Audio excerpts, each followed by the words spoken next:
কিভাবে বের করলো আমরা কিন্তু জানি না। আমরা গিয়ে দেখি দরজা খোলা, এবং মুদ্দাসিরের বাবা গিয়েও দেখে দরজা খোলা।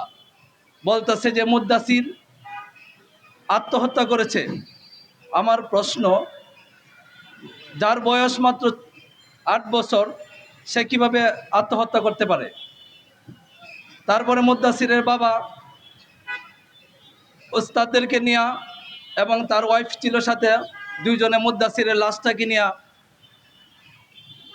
বাথরুমে যে গ্রিল থাকে, ওই পাশে যে একটা জানালা থাকে ছোট্ট, ওই গ্রিলের মধ্যে গামছা দিয়া পেছানো, মাটির সাথে তার পাও লাগানো ছিল, এবং পাশে একটা মোড়াও ছিল।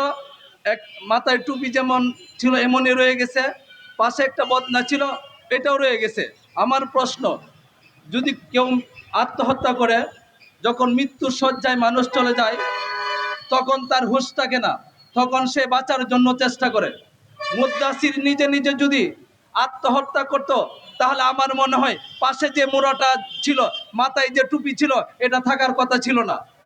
আপনার সবাই অবগত আছেন যাত্রাবাড়ি মাদ্রাসা থেকে ইসলাম কারি আনিসুল হক সাহেবের পরিচালিত মাদ্রাসা থেকে যে ঘটনা ঘটছে, নির্মম ভাবে আমার ছোট ভাইকে হত্যা করা হয়েছে। হত্যা করার পরে যখন মামলা হয়, মামলা নিয়ে যাত্রাবাড়ি থানা প্রশাসন এটা নিয়ে তার বাহানা করতেছে।